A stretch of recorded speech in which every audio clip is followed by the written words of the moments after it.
MSW Media. Attorney General Pam Bondi fires 20 Department of Justice employees that worked on the Trump documents case, and her personal ethics chief, all during the same time that 2/3 of the unit defending Trump policies have quit. The key prosecutor of Jeffrey Epstein and Ghislaine Maxwell, Maurene Comey, has been fired, and Senator Wyden tells NBC that FBI agents were instructed to flag mentions of Donald Trump in the Epstein files. The State Department has quietly posted some of the agreement between the U.S. government and the Salvadoran President Bukele as a deal is finalized to swap the men at CECOT for prisoners in Venezuela. And the interim status of Alina Habba as the U.S. Attorney for New Jersey comes to an end as another U.S. Attorney clings to his position after being appointed as his own assistant. This is Unjustified. Hey, everybody. Welcome to episode 26 of Unjustified. It's Sunday, July 20th. I'm Allison Gill. And I'm Andy McCabe. Okay, so another quiet week here. Not really, but I'm poking back at the listener who is poking me about always saying it's a busy week. Have you? I mean, I can't get over the guy who's been appointed to his own assistant. Do you remember the song "I'm My Own Grandpa"? Like, it reminds me of that. As you were reading that line, I'm thinking, he has only himself to blame. Where's my lunch? Damn that assistant. Coffee. I asked for coffee 20 minutes ago, and oh yeah, I didn't have time to go get it. We laugh, okay. But humor is important, you know, as we sit here and watch Stephen Colbert be removed. Oh my gosh. That's a heartbreaker. Absolutely. It really is. And I'm glad that some Democrats in Congress really want to look into this, and they're calling for some state attorneys general to also investigate whether or not this was a political bribe. So we'll keep an eye on that. But I mean, you know, just the base point that humor is super important to getting through what we're going through right now. No doubt. And in the interest of humor, let's start with the lead story everywhere. The story I've been talking about relentlessly on CNN all week. The story that every CNN show begins with, the top of every hour. And that is the Epstein files saga. President Trump has been complaining that people are still talking about Jeffrey Epstein, but he's not exactly helping make it go away, is he, with his constant posts on his own social media platform. Just last week, after being contacted by the Wall Street Journal about a story they published 2 days earlier, Donald Trump took to Truth Social and insisted that the Epstein files were a Democratic hoax written by Barack Obama and Hillary Clinton. I think he also threw Jim Comey in that pile. I think so. Which ended up receiving a ton of blowback from some of his staunchest allies in the right-wing media.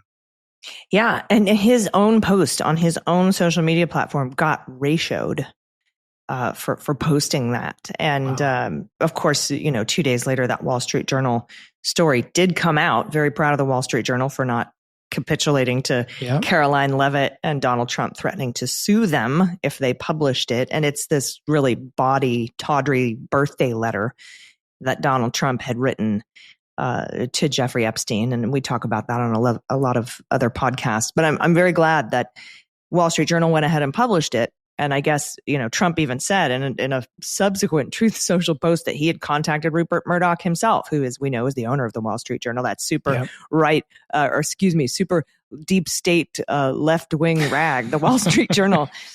And Caroline Leavitt had contacted, I think, Emma Becker, who's high up there at the organization. And they refused. They said, we're going to go ahead and publish it. So now he's threatening to sue them. So discovery should be fun. Yes. Yeah. But then, in the middle of trying to move on from the Epstein topic, the Times reported that Maurene Comey, a career federal prosecutor who worked on the Jeffrey Epstein case, was abruptly fired by the Trump administration. In a farewell letter to her colleagues Thursday, she said not to give in to fear, calling it the tool of a tyrant. She went on to say, if a career prosecutor can be fired without reason, fear may seep into the decisions of those who remain. That's what she wrote in that email that was circulated to her colleagues within the federal prosecutor's office in Manhattan. And she said, do not let that happen. Yeah, so the Times goes on to say, Ms. Comey is the daughter of James B. Comey, the former FBI director and an adversary of President Trump. She also prosecuted Ghislaine Maxwell, who conspired with Mr. Epstein, and she was the lead prosecutor in the recent trial of Sean Combs, the hip-hop entrepreneur who was acquitted of the most serious charges he faced earlier this month. Ms. Comey was told of her firing Wednesday in a letter from a Justice Department official in Washington who cited Article 2 of the Constitution, which we all know broadly describes the powers of the president. According to two people with knowledge of the matter, she said in her email that the letter did not give a reason for her termination. Yeah, now the office, formerly known as the U.S. Attorney's Office for the Southern District of New York, has been the focus of Trump's intense ire since his first term. We know that. It is widely viewed as the nation's premier prosecutor's office. It's often referred to as the sovereign district of New York. Firings of line prosecutors used to be very rare, Andy, as we know. And in the Southern District, several office veterans could recall only 2 over the course of nearly 4 decades. And both prosecutors were terminated for misconduct by the head of the office, not officials in D.C. And that was only after investigations. But since Mr. Trump took close control of the Justice Department in January, such firings have become more common.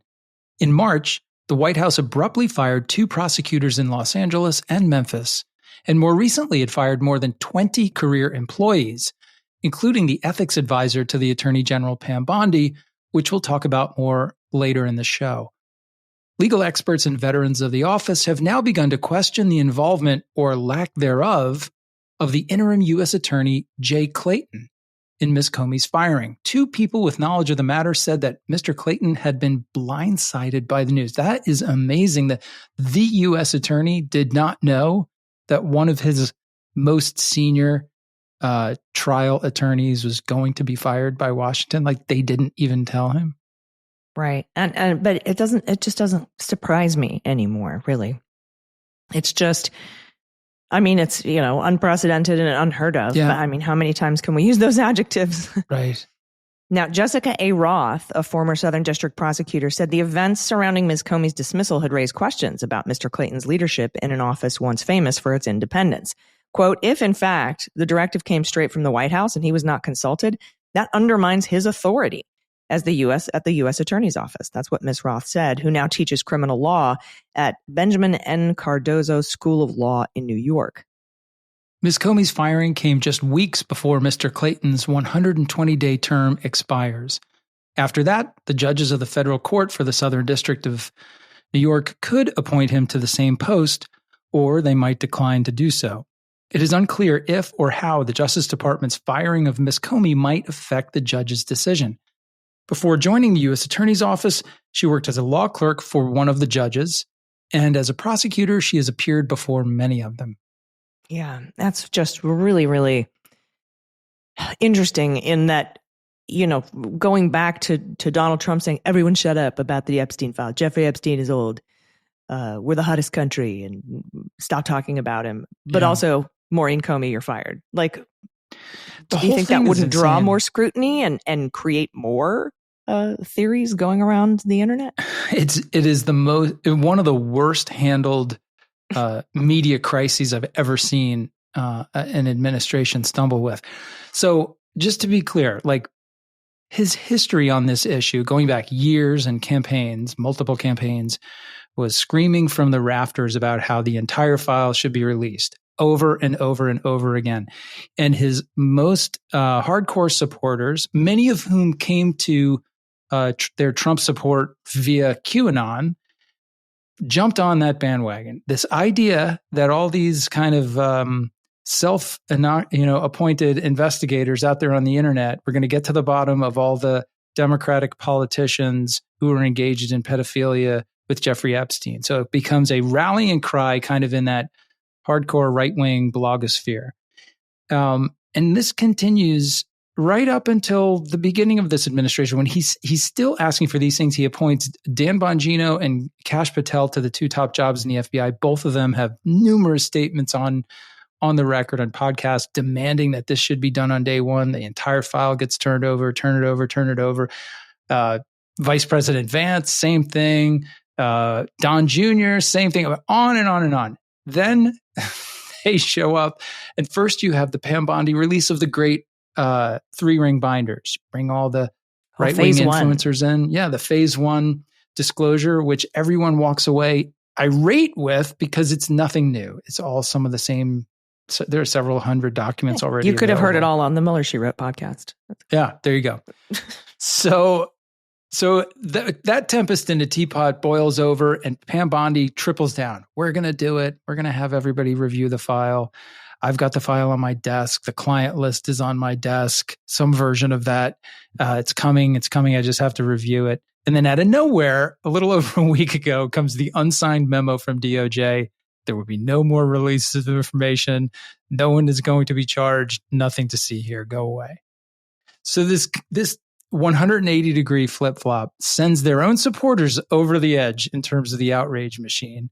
And rightly so. I mean, these people have been demanding this for years. They thought they were so close to getting what they wanted.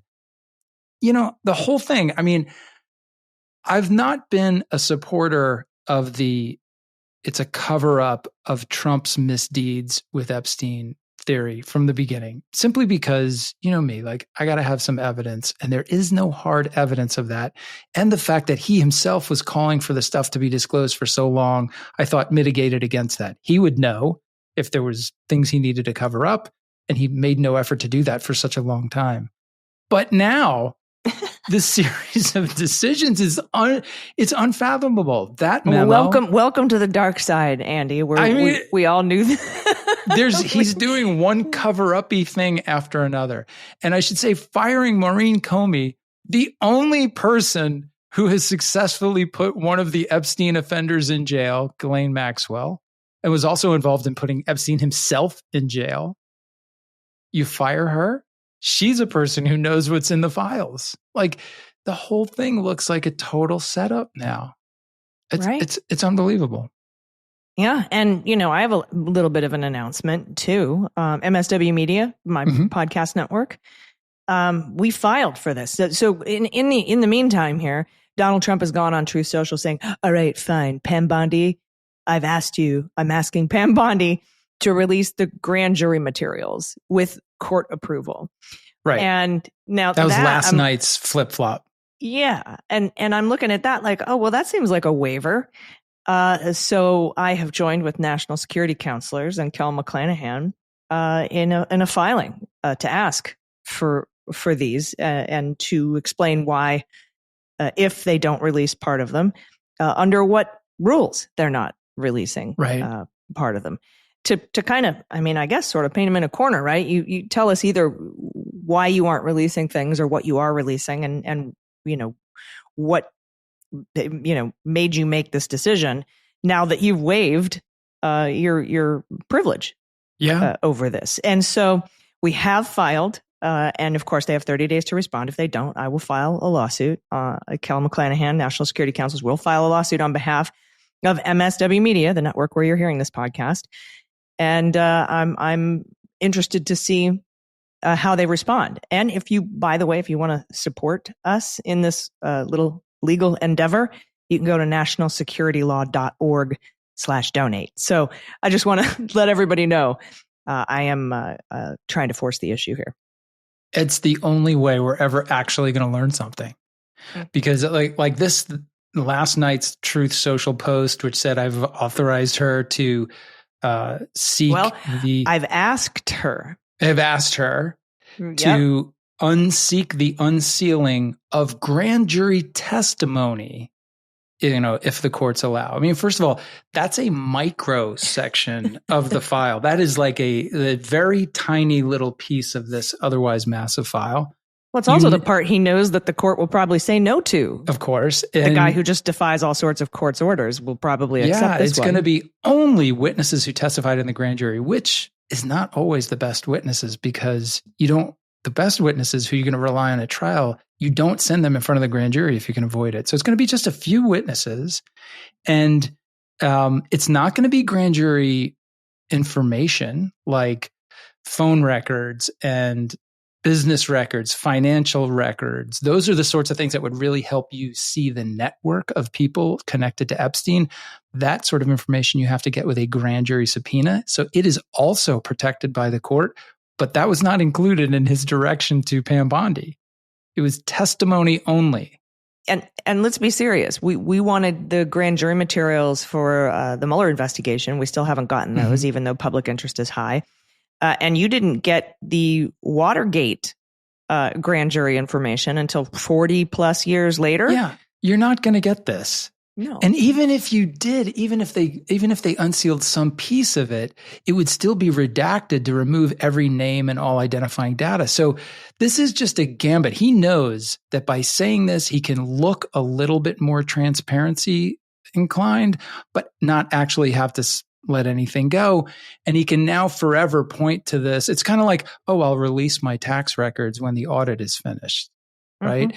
This is the same thing. He'll be able to say, hey, this is in the hands of the court. We have to sit back and let the court go through its due process. That's a sacred thing that the courts do.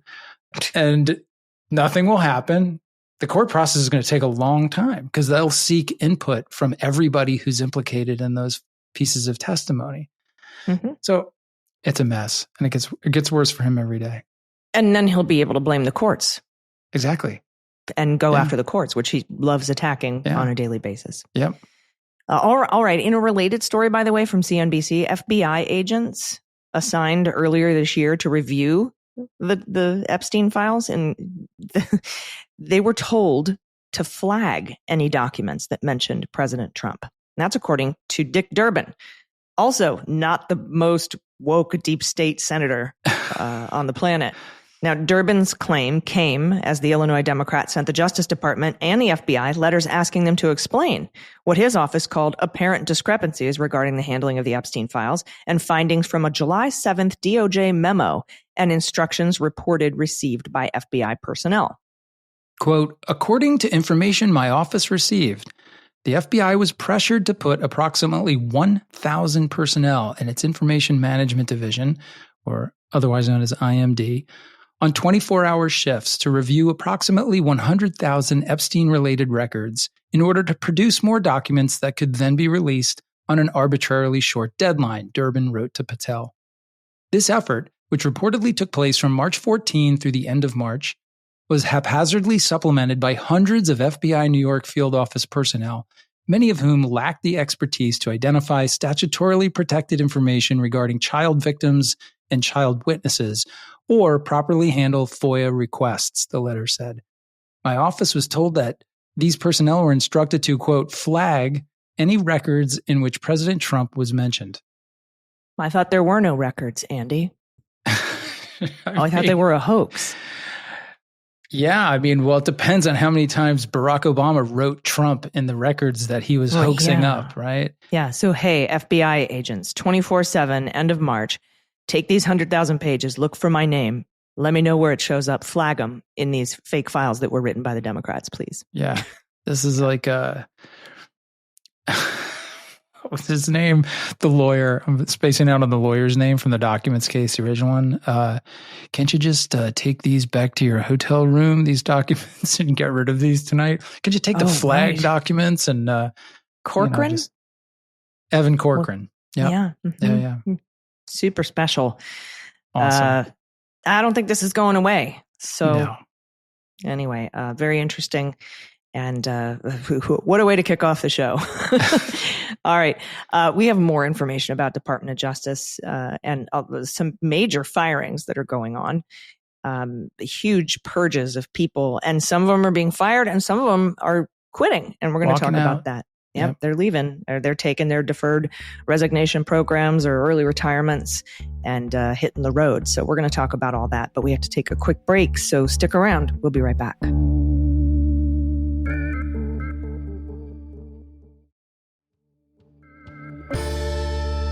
All right, everybody, welcome back. Andy, let's talk about more firings at the Department of Justice this week. This is from CBS.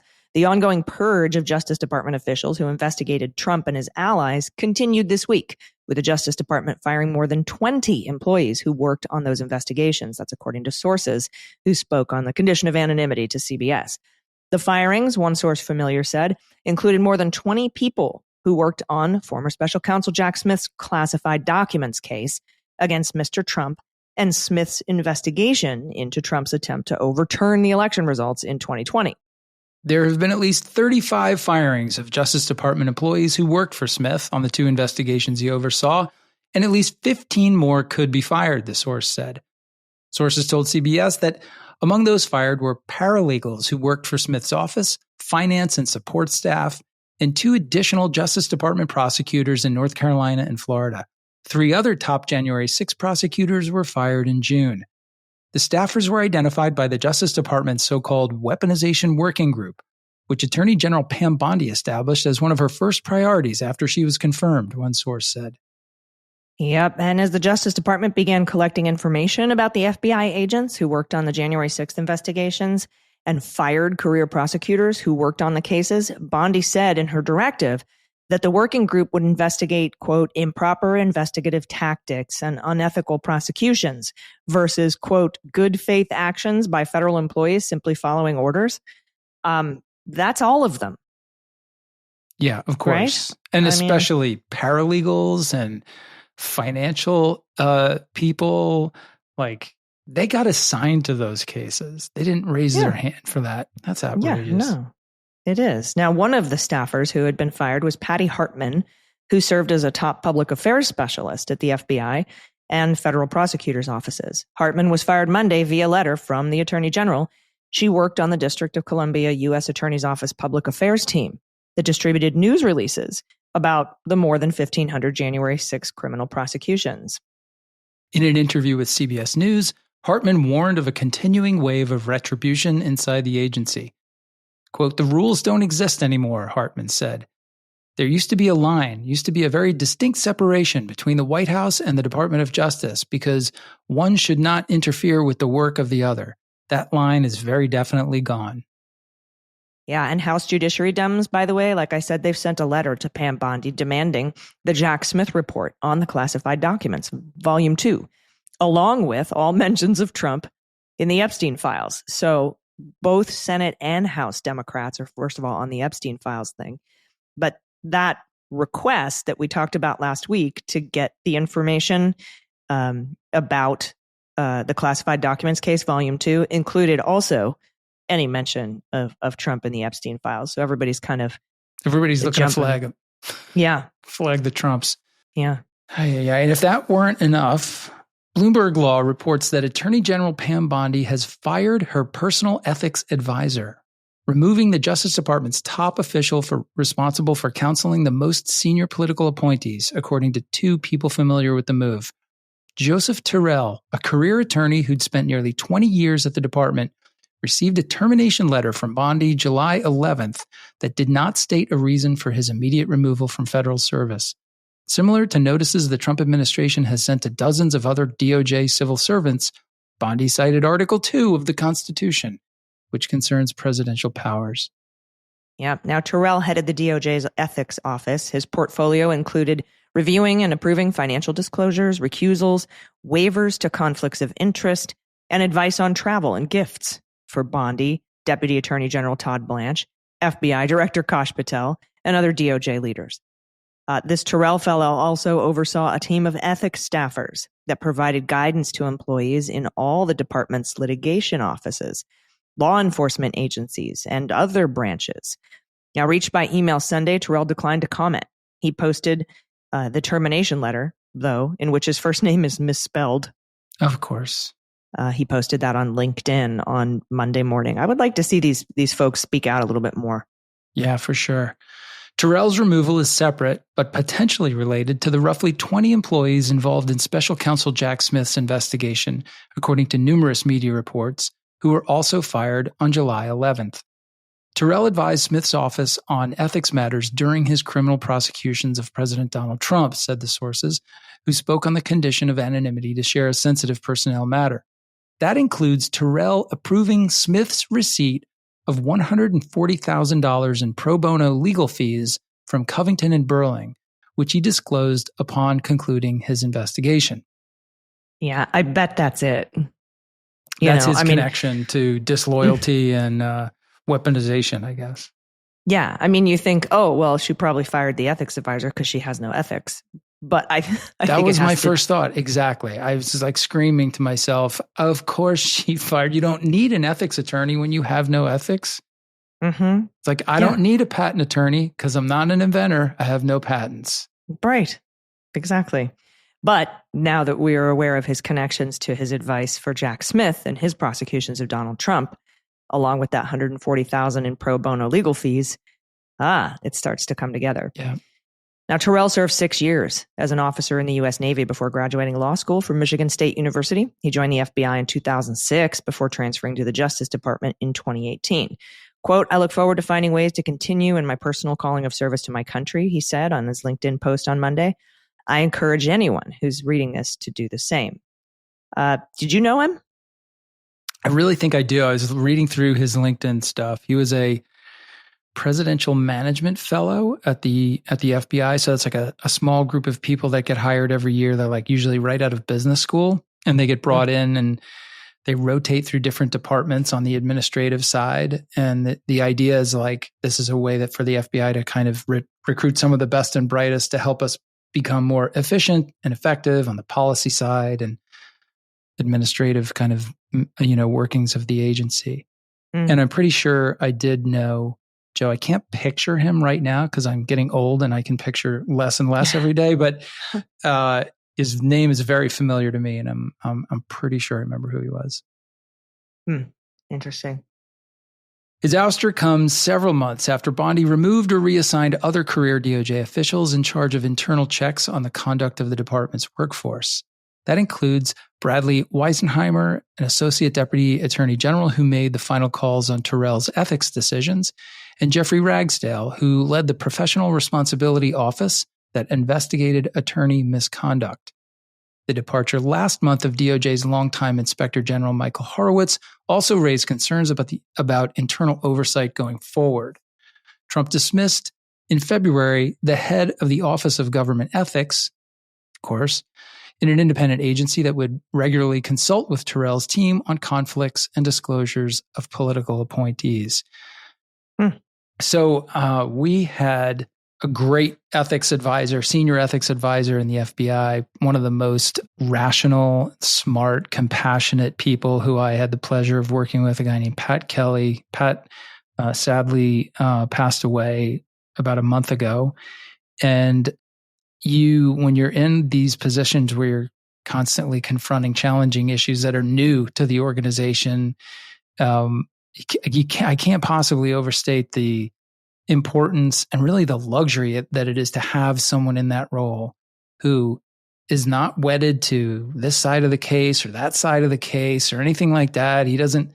Nobody's, paying him the end of the year based on how many informants he recruits. Or it was just a neutral guy who knows all the pitfalls and the whole, the potholes in the road and the things that you should try to avoid. He would come in and counsel people before they left about like how long they had to stay disconnected from the bureau before they could come back and in an external work capacity, things that you could and couldn't say once you left the FBI, how you should honor your pre-publication agreements, things like that. Just a guy who was always able to remind you of the importance and the sanctity of those things that you were too busy to think about during the 20 years you were working cases and getting things done. Right. Like, who can I go work for that wasn't contracted with the government for a certain amount of time? When I left the VA, those were all considerations as well. Like, you can't go work for HealthNet for a year because we have a HealthNet. Ethics, ladies and gentlemen. In fact, I didn't release my interview with the former Secretary of the VA, David Shulkin, until 1 year after I had been fired from the Department of Veterans Affairs. So it wouldn't even give the appearance that I was making a penny off of my job or lack thereof at the Department of Veterans Affairs. Those are ethical guidelines under the first Trump administration, which I just had to put into play myself, and with the advice of other legal counsel that I personally hired, also Hatch Act stuff, because there were no ethics people in the Trump administration that would advise me otherwise. Yeah. I mean, like when you're coming close to your retirement and you're actually out there trying to get a new job and you're having conversations with companies and trying to figure out if they want to hire you or if you want to work for them, at some point in that process, you have to then start recusing from any investigative matter that could impact that company. And so like, these are things that you're not used to thinking about. You've never been in that situation before. So like these ethics advisors are so important. And Pat Kelly did an amazing job for that. We are eternally in his debt. I am for sure. But it also shows you the difference of what we're experiencing now. This is an administration that doesn't care about that sort of thing, doesn't care about those sorts of rules, regulations, laws, things like the Hatch Act. And so getting rid of the people who make sure that their employees don't run afoul of those rules, that is not a priority in this administration. Absolutely. No, and it's just going to be a whole different culture going forward without them there. Like, you're not going to have your regular line employee like myself at the Department of Veterans Affairs wondering if I can purchase a plaque for best employee of the month Right. and what my price limit is on that, or if we can all go in and buy a fridge for the break room and how that is broken down. These are things that normal folks who've worked for the government for any amount of time know are extremely important, and the ethics surrounding them are also very important and would seek guidance on this. Now it's just a free-for-all, and I think that that's going to seriously damage the culture of ethical government work. Yeah, for sure. And small and big, micro and macro. Now, you mentioned there the departure of Michael Horowitz. I think we should talk about that for a second. Yeah. Because the departure of the Justice Department's longtime Inspector General has former officials and other lawyers worried that an era of robust, independent oversight of law enforcement is ending at the worst possible moment. And, honestly, to say that Michael Horowitz was providing robust, independent oversight of law enforcement, total overshot. We can argue about that, but at least there was somebody there. Horowitz's move after 13 years as the DOJ's top watchdog to serve the same role as the Federal Reserve, he was going to go to do this at the Federal Reserve, coincides with litigation over Trump's mass inspector general firings at other agencies. His still undetermined successor will face a growing pile of complaints seeking probes into top Justice Department officials and White House efforts to shrink the office's budget by 28%. Currently, William M. Bleier holds the post in an acting capacity. Yeah, I mean, I don't know. Here I am drifting further into the realm of the conspiratorial. Is it a coincidence that now Donald Trump's strategy to get rid of Jerome Powell is to trump up the allegation that there's been some sort of waste, fraud, and abuse associated with the work that's being done on the Fed building? And all of a sudden, that's where Michael Horowitz is. That's where you're putting Horowitz, one of two inspectors general that you didn't fire? Yeah, one of two. And a guy who's been very reliable for Trump in the past. Let's just leave it at that.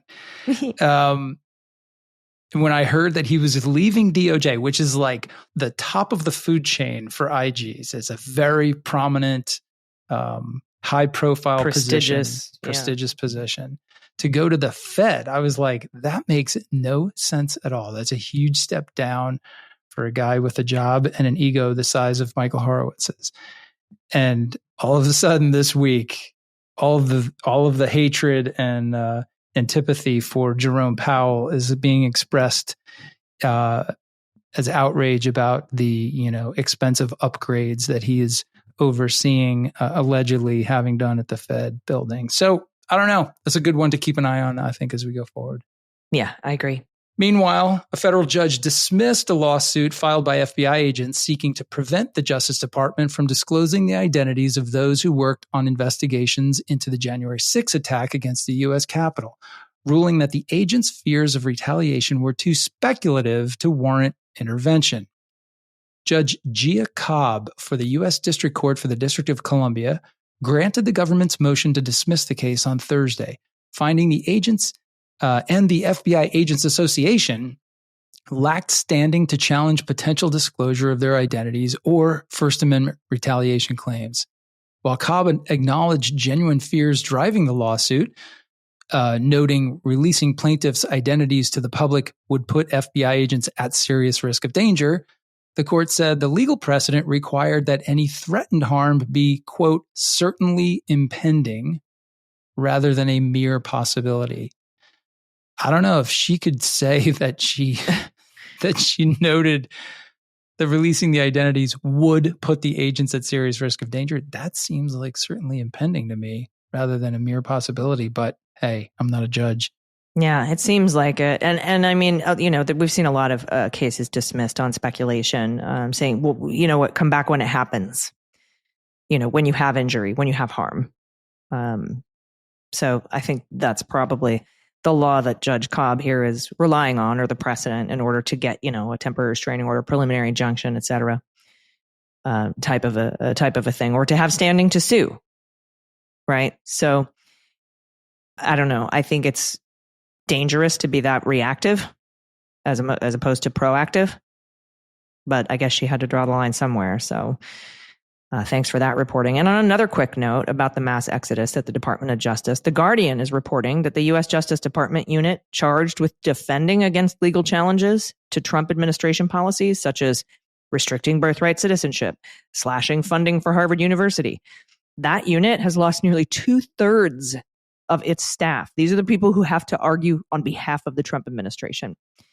Now, this is according to a list seen by Reuters, by the way. 69 of the roughly 110 lawyers in the federal programs branch have voluntarily left since Trump's election in November, or have announced plans to leave.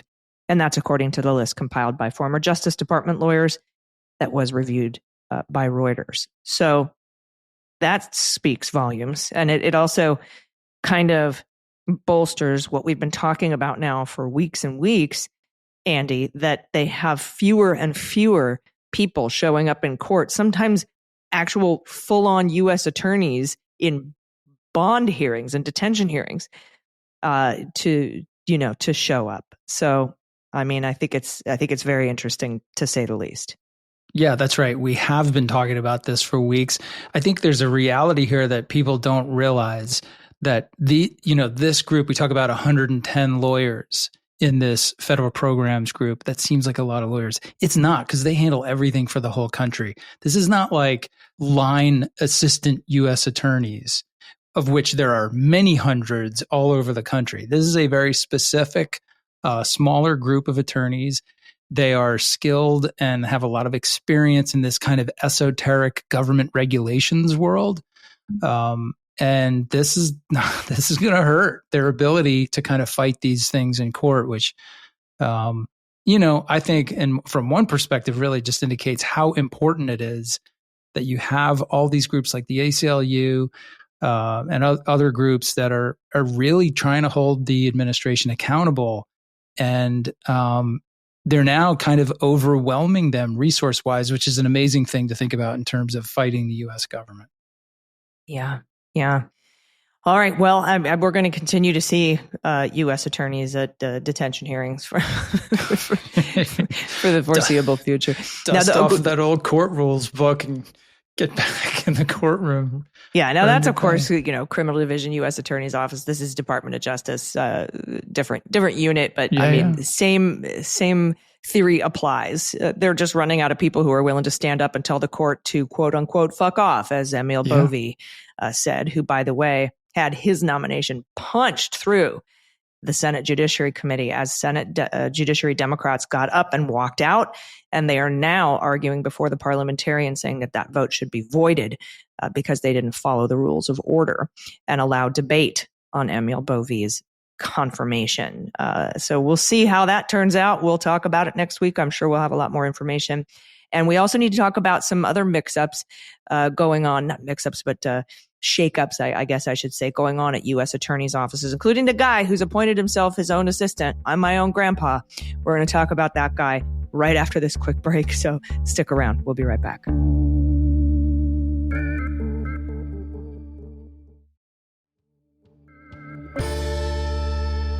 Welcome back. Okay, let's talk about some changes at U.S. attorneys' offices.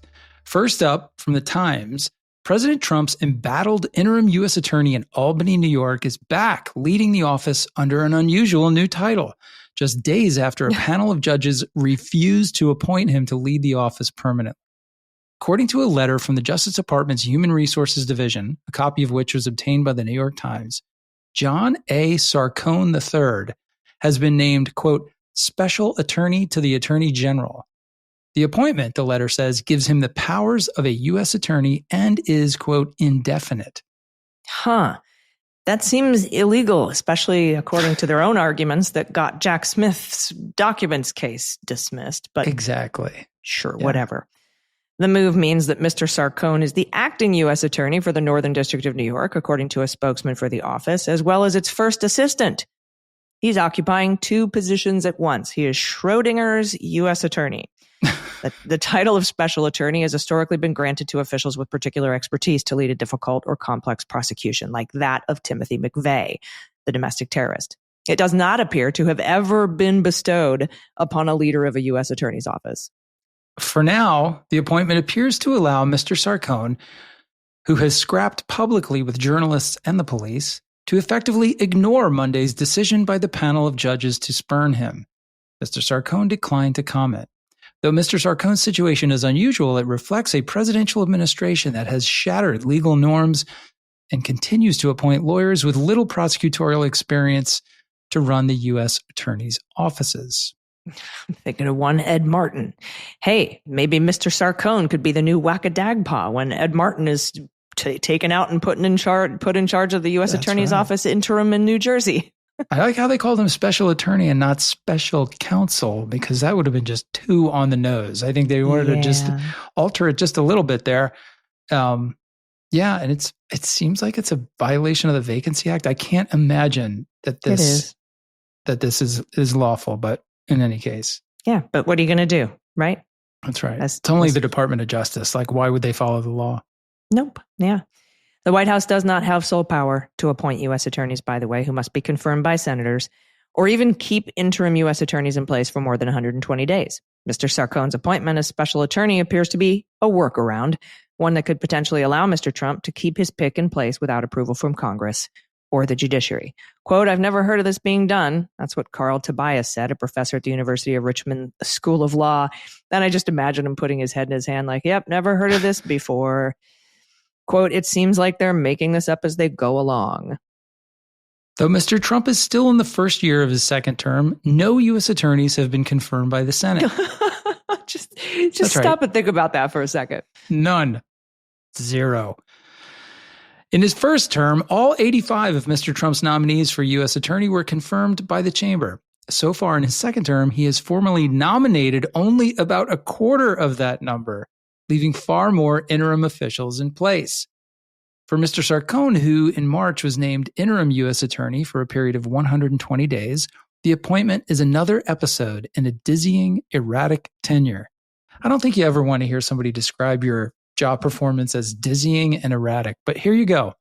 Last week, he claimed to a local television outlet that the panel of judges had appointed him to lead the office in a permanent capacity. Unfortunately, the judges issued a statement hours later that they had not done that.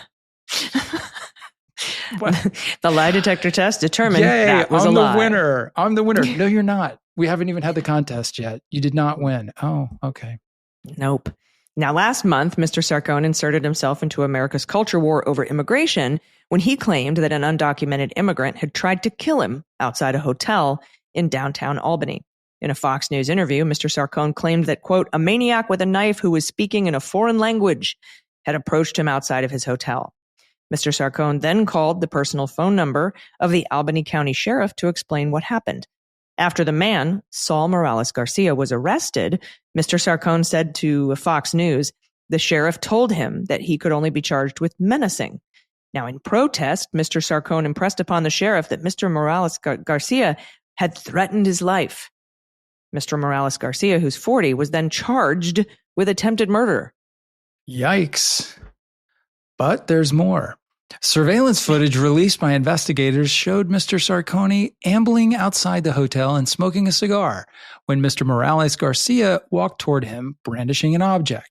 Mr. Morales Garcia, contrary to the accounts of Mr. Sarcone and the U.S. Attorney's Office, did not come close to Mr. Sarcone.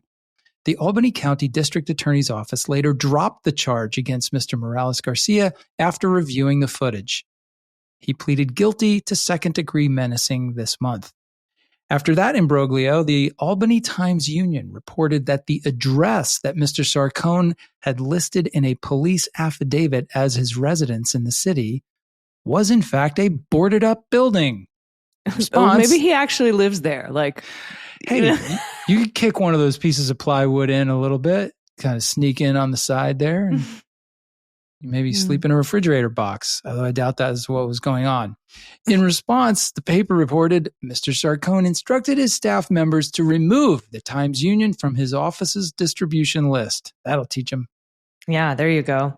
And the New Jersey Globe, also in other U.S. attorney news, has reported that Alina Habba told her staff just this past Thursday that her tenure as a federal prosecutor could come to an end on Tuesday when she hits her 120-day limit for appointments made by the U.S. Attorney General, but she hopes to continue in her role beyond that as she faces the uncertainties of a meeting of federal judges on Monday. So maybe she'll just be appointed her own assistant. Now, I hear the job's open. Yeah, an individual with direct knowledge of the meeting who spoke on the condition of anonymity said earlier this morning that Habba had said she expected to depart next Tuesday. The New Jersey Globe first reported the judicial meeting and the possibility of a choice between two potential candidates, both registered Republicans. First Assistant U.S. Attorney Desiree Grace and former U.S. District Court Judge Noel Lawrence Hillman. The judges could also opt to appoint Habba, whose nomination by President Donald Trump has stalled in the U.S. Senate, where Democrats Cory Booker and Andy Kim have said they will not sign off on her. If the judges take no action, Grace would become acting U.S. attorney until either a vote of the judges or the Senate confirms President Donald Trump's nominee. Trump nominated Habba for a full term as U.S. attorney on July 1, but New Jersey's two Democratic U.S. senators, Kim and Booker, have indicated they do not support that. Also to be determined, will a new U.S. attorney continue the prosecution of Representative LaMonica McIver? Well, I'm going to put my money on her being appointed her own assistant, a special attorney. I think that might happen. Either that or Ed Martin will go and she'll become Wacka-Dagpa. Well, they're all special in their own way. They are. But I don't know. She seems to be laying the groundwork here for an ignominious departure. So that's why I feel like maybe she's got some inside information we don't have access to. The whole process is kind of weird. Like there's these other two people that the judges could pick. Like they just get to like pick from their own slate or something. I've never really understood how this works, but it's all part of the federal law that, sets the rules for how different political level appointed confirmed positions get to be filled on an interim basis and how long that can go. And it all gets very detailed. Yeah. The Vacancies Act, right? Yeah. And it was completely defied during Trump's first term. And that's why none of these revolving doors at U.S. attorneys' offices should come as a surprise. When talking about his cabinet in 2019, Trump was in no hurry to find permanent replacements for the quarter of his cabinet that served in acting capacities, because the president said the situation gives him more flexibility. Quote, I like acting. It gives me more flexibility. Do you understand that? I like acting. So now we have a few that are acting. We have a great, great cabinet. And I think he gets this idea from Putin. Now, according to the Brookings Institution, which is a Washington think tank, in the first 2 years of Trump's first term, there was a 65% turnover rate among senior level advisors. So when you apply that to the U.S. attorneys, he's kind of learned his lesson. I can violate the Vacancies Act, and who's going to stop me? Article 2, right? So that's what he's claiming. And the acting thing is so obvious. It's just the impermanence of it, the ability to toss them out. That's good for him. But even better is they are vulnerable. They're more vulnerable they have to do whatever he requests. There is no independence there whatsoever because they're just literally day to day hanging on the job by their fingernails. So that's what he prefers. He'd like everyone around him to be completely vulnerable to his whims at all times. Yeah, agreed. All right, we have a couple more stories before we get to listener questions. If you do have a question for us, you can click the link in the show notes and send your questions to us. We'll answer them on the air. And we're going to take a quick break. We'll be right back. We'll give you a brief update on Mr. Kilmar Abrego and a couple of other things, and also get to those questions. Stick around. We'll be right back.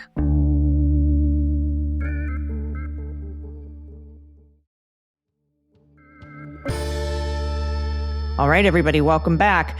Before we get into these last couple of stories, we do have some breaking news, Andy. We have some breaking news that we can respond to in real time here as we're recording the Unjustified podcast. This is Friday. It's early afternoon on the West Coast, late afternoon there on the East Coast. And according to court documents, Donald Trump has filed his libel lawsuit against Dow Jones, Rupert Murdoch, 2 Wall Street Journal reporters, and this is where he said where he threatened he was going to sue the Wall Street Journal for the Epstein story that they dropped on Thursday night. And Andy, I'll give you one guess what district he filed this lawsuit in. Northern District of Texas. No, so close. God, which one? Southern District of Florida. Oh. How did I miss that? Oh my God, I'm so embarrassed. And in case you're wondering, that is where Judge Eileen Cannon holds court. And gosh, I hope he draws Middlebrooks. Oh man, Northern District of Texas was a good guess, right? That's been the go-to for all the crazy, a lot of the judge picking, forum shopping stuff that's been going on from the administration ends up there, but not this time. They're like, this is really important. We got to go back. We got to go back home. Yeah, I should have given you 2 guesses because there's really only 2. Yeah, exactly. That it could be. All right, wow. So we'll keep an eye on this Wall Street Journal. I'm very excited about. I tell you what, do you remember when Manafort showed up in court with gout in a wheelchair? He couldn't come to the hearings. He couldn't be deposed because of his illness. I think that maybe this very first time in the history of Donald Trump where he and the White House and his press secretary admit that he's got some sort of an illness in CVI, maybe we might see, I'm sorry, I can't be deposed. It's my CVI. So I don't know. But this guy does take a lot of advice from Mr. Manafort. And who knows what this is about. It's just very peculiar timing, but I don't want to get too conspiracy laden about this diagnosis. It is different, though, being a plaintiff in civil court. He's going to try to dodge the depositions and all of discovery and all that stuff, but you don't get the same sort of, you waive a lot of those protections by being the person who instigates the lawsuit, right? So he's not going to be able to say, I have absolute immunity. I can't be deposed. Then you can drop the suit. And man, one thing about this Wall Street Journal story is we only got a description of the drawing of the naked woman on Trump's 50th birthday card to Epstein. If this goes to court, we're going to see it. It's going to be in evidence. I want to see the handwriting analysis. They're going to have to make him, they'll get a subpoena that forces him to sit down and draw naked ladies for like an hour and a half. And they'll be comparing them. Oh, boy. Oh, geez. All right. So we'll follow that lawsuit. Also, a couple other quick updates on Mr. Abrego and CECOT. Before we get to listener questions, you'll recall last week we shared that the New York Times had reported there were 2 botched deals underway between the U.S. government and Venezuela. One for a potential prisoner swap with the men the government told the court they didn't have custody over in CECOT, and one for oil licensing, right? Yes. Well, this week, the United States has arranged for El Salvador to transfer those Venezuelan deportees to Caracas. The planes, I'm watching them, they're in the air, in exchange for the release of 10 individuals held by the Venezuelan government. And that's 5 U.S. citizens and 5 permanent residents, and that's according to 2 U.S. officials, quoted by Reuters. The detainees in question are those taken earlier this year to El Salvador's maximum security CECOT facility. Neither the U.S. State Department, the White House, nor the DHS have commented on the reported prisoner swap. While U.S. authorities have repeatedly maintained that they don't have jurisdiction over the deported individuals, A report from the New York Times published on July 8 revealed that high-level Trump officials had been actively negotiating to use these detainees as leverage. Moreover, El Salvador seemed to confirm that the U.S. can decide over the fate of the detainees. A court filing presented by lawyers representing 4 migrant families includes a Salvadoran government response to a United Nations inquiry that states, quote, "The jurisdiction and legal responsibility for these people lie exclusively with the competent foreign authorities," referring to the United States. The filing presented to the United Nations included in litigation brought by the ACLU and Democracy Forward. El Salvador said out loud what everyone knew. The United States is in charge of the Venezuelans shipped off in the middle of the night back in March, said ACLU attorney Lee Gellert. Yeah. Now, despite the failure of initial negotiations, the deal now underway appears to reflect the administration's continued use of the detainees for diplomatic purposes, contradicting earlier legal positions, i.e., they lied to the court. Totally. The Venezuelan government has consistently condemned the detentions in El Salvador as violations of international law, while families and legal advocates argue many of those have no ties to criminal activity and were not afforded due process. And on July 15th, Andy, the State Department quietly declassified and posted the diplomatic notes exchanged between the United States and El Salvador relating to the CECOT detainees and the deal that they made. Now, one of the documents published says what we have long imagined. And by the way, what Bukele said on social media. Mm-hmm.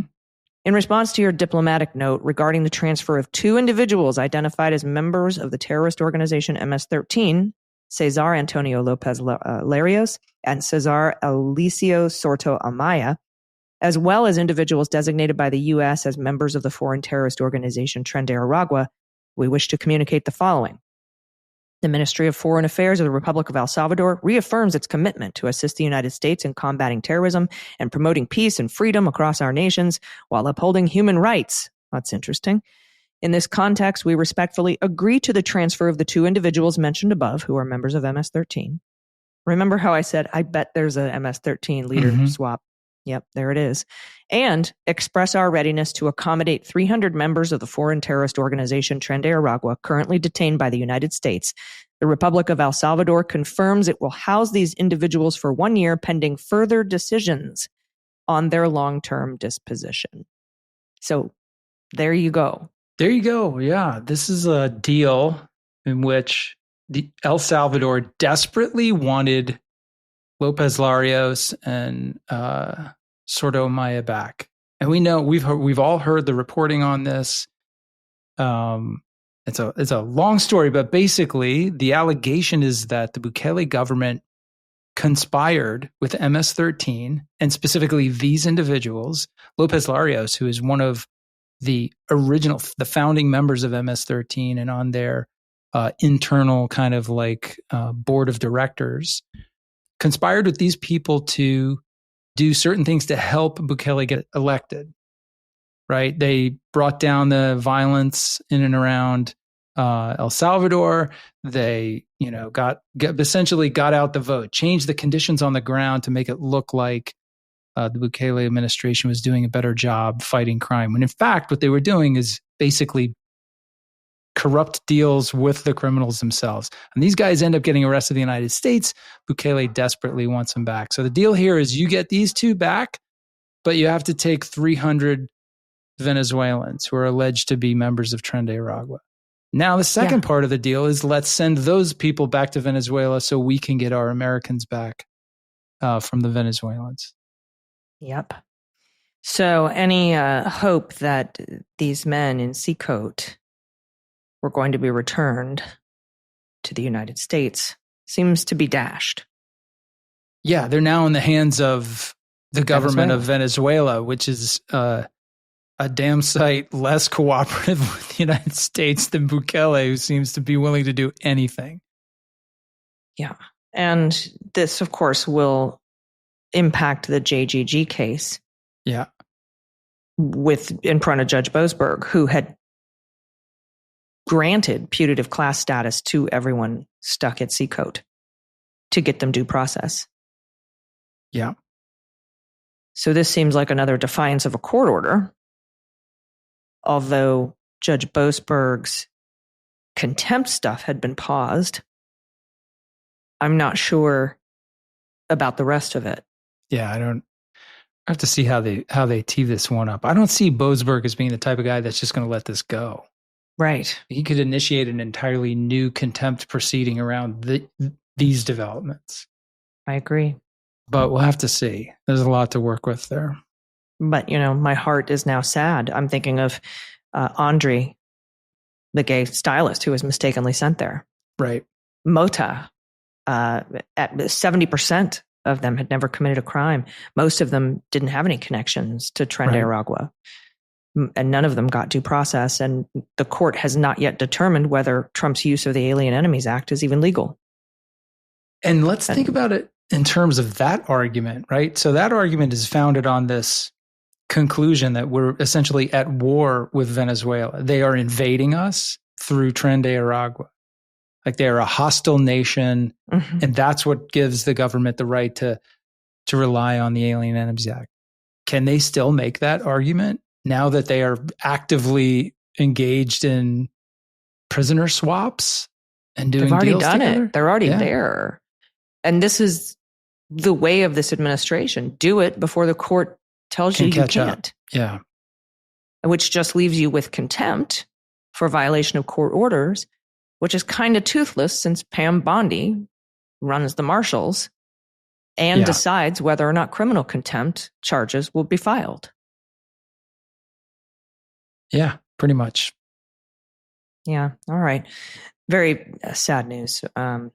So we will keep an eye on that. We'll keep an eye on Boasberg's docket to see what happens with that. Because you're right. I don't think he'll go quietly.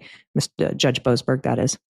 All right. And with that, let's get to some listener questions. What do we have this week, Andy? So we have two quick ones here that are both kind of pointing at the same subject, something you're going to be very familiar with. First one comes to us from Aaron. Aaron says, so many questions and so little time. Could Jack Smith publish his full report online himself and then just bugger off to Europe? Would he break laws by doing that? Short answer, yes. He would be very easily arrested by at least by the Trump administration if he did that, right? Oh, for sure. They'd love nothing better than to have an excuse to go chasing him down. Yeah, and I doubt he even has a copy. Yeah, if he's smart, he doesn't. And we know he's smart. He's also not that guy. Like Jack Smith did his job. The Attorney General, he turned over his reports. The Attorney General made his own decisions about what would be released and what wouldn't. Of course, the court weighed in about that in the Southern District of Florida. And he's not going to violate those decisions because he's not that guy. And he's the law and order guy. And thank God, right? That's why we respect him. So you don't think he'd be like Comey and snag a copy and take it with him and put him in his safe? I really don't. In fact, he's probably like, get this crap away from me. He probably doesn't even have, he took all his own stuff and threw it away, like papers, his tax returns. But I imagine he tried to maybe do something to preserve it, at least somewhere. Well, I know that he filed a copy of it on Judge Eileen Cannon's docket, right? Yeah. Those are official steps. There. So it's preserved. Mm-hmm. Like unless in his she's house, destroyed it. In his laptop or in his safe, that's just a time bomb. That's like, how much do you think Donald Trump would love to send an FBI search team to Jack Smith's house? Like, come on. I know, but part of me is like, go Ellsberg on this, right? Oh, man. That's easy to say when it's not in your house. You got friends at The Hague? Who's worried about these things, I'm telling you, it's like not fun. Yeah. All right. What do we have now? All right. So the next one comes to us from E. McGann. And it says, with more prosecutors who worked for Jack Smith being fired, why the silence on Jack Smith himself? Can you give us an update as to what Jack Smith is up to? Okay, well, first, no, because I don't call Jack Smith. He doesn't call me. I haven't heard from that guy for years. Actually, I've never heard from him, never met him. But again, like, we should not be surprised that Jack Smith is quiet. Jack Smith came in to do a specific job. He did that job as well as he could under very tough circumstances.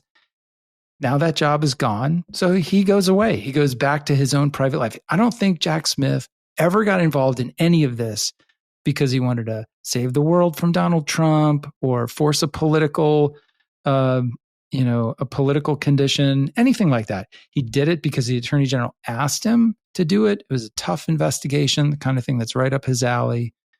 And that's it. When it's over, like the cowboy in the Western film, he walks off into the sunset. And I don't think we're going to hear from him again. If all goes well for him, we will not hear from him again. Yeah. I mean, I have a personal wish in my heart that he's working with attorneys trying to figure out how he can speak. Because, he would only do it during the investigations through speaking indictments, right? Like that's one way that you can talk. And there's really no other way. And he's a rule following guy. Maybe he's back at The Hague, not quite sure. But I haven't been following what he's up to. But it would be against policy, heavily against policy for him to comment on this because Donald Trump wasn't convicted of these crimes. And it's unconstitutional to accuse anyone of a crime if you're a prosecutor without actually indicting them and giving them their rights under the Constitution to defend themselves and address their accusers, right, in a court of law. Yeah. So I think, that's where I think he probably lands on this. I think that's right. And I would add one more thing. Yeah. He also adds to that, like he knows that he is a very attractive subject of investigation. I'm not saying he's under investigation now, but that could come at any moment. You look at what's happening right now with Jim Comey and John Brennan. That could be Jack Smith next week. And going out and speaking publicly, they would love nothing better than to have him say something and then be able to claim some sort of inconsistency with something he'd said prior to that.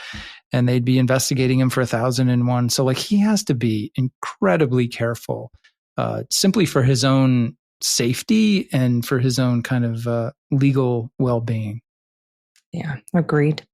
But great questions, nonetheless, because me more than anybody else, and I'm sure you too, Andy, we would love it if we could see volume 2 of the documents case. I think it's important and there's a massive public interest. I'm just not sure how to get it out while still maintaining the integrity of Department of Justice policy and the rules of criminal procedure.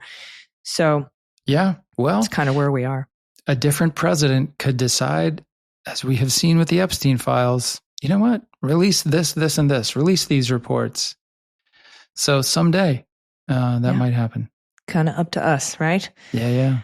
Well, thank you. If you do have questions for us, you can send them to us by clicking the link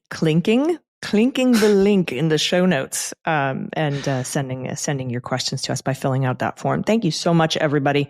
And we will be back in your ears next week. Do you have any final thoughts on anything that went down this week, Andy? I'm just going to go clink the link, and that's it. That's my final thought. Clink the link. I love it. For sure. All right, everybody. We will see you the next time we see you, which is going to be Sunday, July 27th. A lot is going to happen between now and then. I'll keep an eye on Boasberg's docket. I'll just see if I can find out where Jack Smith is. We're pals. We go way back. He gave me a head nod. He gave me a sup at court one time. So, we're super close. Nice. I'm kidding, but I'll see if I can find more information on his whereabouts these days. And we'll see you next time. I've been Allison Gill. And I'm Andy McCabe. Unjustified is written and executive produced by Allison Gill, with additional research and analysis by Andrew McCabe. Sound design and editing is by Molly Hockey, with art and web design by Joel Reeder at Moxie Design Studios. The theme music for Unjustified is written and performed by Ben Folds, and the show is a proud member of the MSW Media Network, a collection of creator-owned independent podcasts dedicated to news, politics, and justice. For more information, please visit mswmedia.com.